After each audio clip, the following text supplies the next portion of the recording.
I was 41 years old. I was unemployed. Actually, a funny story, when he got laid off from a big job in high tech, and I think he was really relieved. You know how a lot of us wait to quit our jobs and then we get laid off and we're like, yes. Well, so what happened is the first restaurant was a home run. And of course, what do when things are successful? You grow it. You grow it really big. And so they decided to raise some money, and we threw in our home equity line, the kids' college savings. They tried to open a second and a third, and at the same point, a grocery store chain encouraged them to go into wholesale. So it basically got way too big, way too fast, and the wheels started to come off. And they came off so badly that the second restaurant failed. So by the time that they closed the second restaurant, it was an $800,000 loss. I mean, that meant our entire home equity line gone. Right. It meant kids' college. I get just choked up just thinking about how terrifying it was. And so I found myself at the age of 41, like, just feeling like a complete failure, and so did Chris. So what would happen to me is the exact opposite. Is Chris would be gone, the alarm would go off at 6 o'clock in the morning, and I would lie there.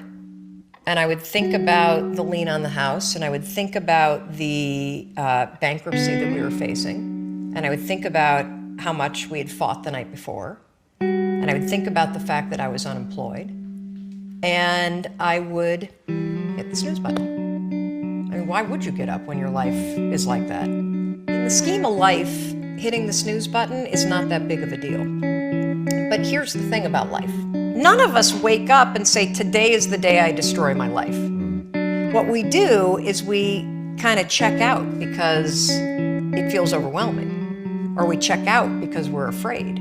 Or we check out because we start listening to self-doubt. And then we make these teeny tiny decisions all day long. And we don't even realize it. A decision to not get up on time. A decision to not eat the right thing. A decision to snap at your kids. A decision to not speak in a meeting. A decision to not look for a job. A decision to not deal with your finances. A decision to not call your parents. Like, whatever it is.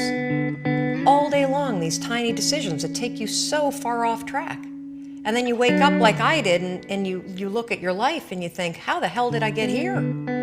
So I got in this struggle with myself that a lot of us find ourselves in, and that is you get trapped in what I call the knowledge action gap. You know what to do, but you can't seem to make yourself do it, right? I mean, every one of us is one Google search away from a list of instructions that if you follow any of them, it will change your life. But how do you get out of your head and stop thinking about what you need to do and actually do it? And in my case, this stuff was pretty easy. Get up on time, make breakfast for the kids, get them on the bus, start looking for a job. Be nicer to Chris.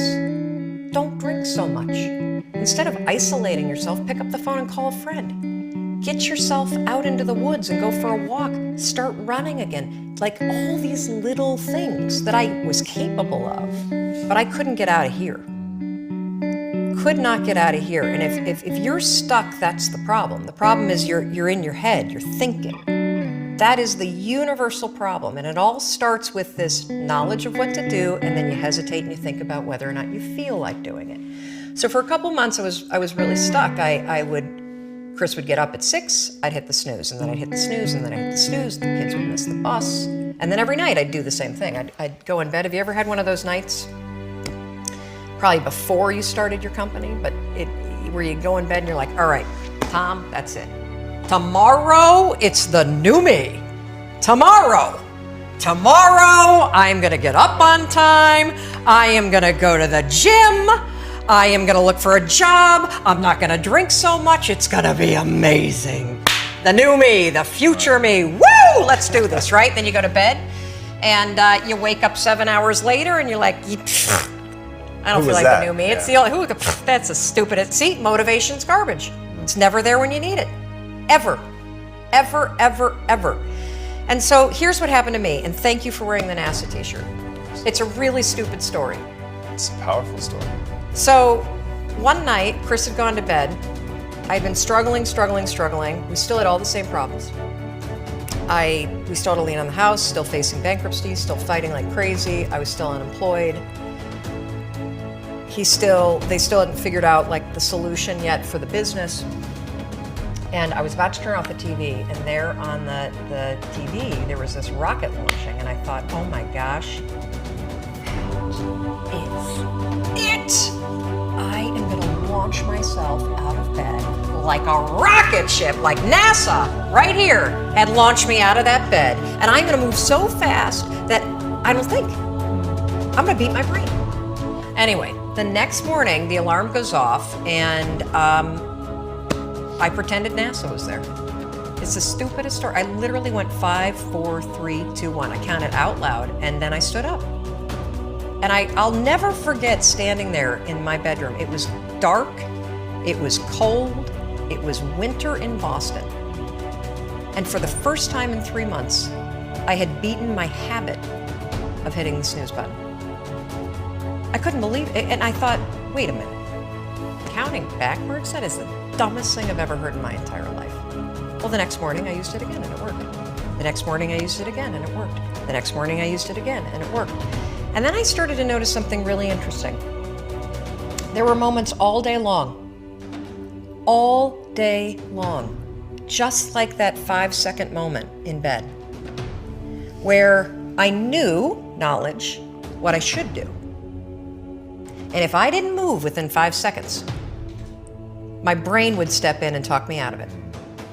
Every human being has a 5-second window, might even be shorter for you. You have about a 5-second window in which you can move from idea to action before your brain kicks into full gear and sabotages any change in behavior.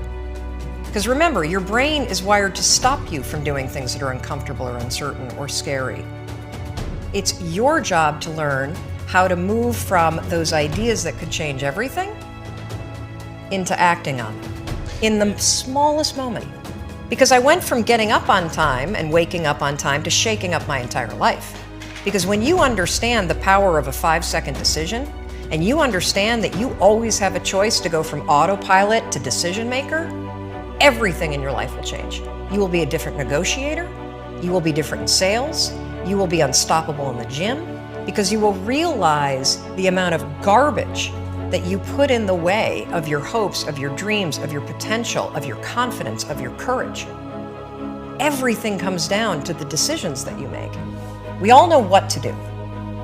None of us know how to make ourselves do it. So the single most profound use of the 5-second rule is mind control. You can actually use one stupid little trick to push yourself to grab it. I wanted to change my life. And I think most people that are miserable or that are really like dying to be great and dying to have more, we want to change. We want to live a better life. We want to create more for our families. We want to be happier.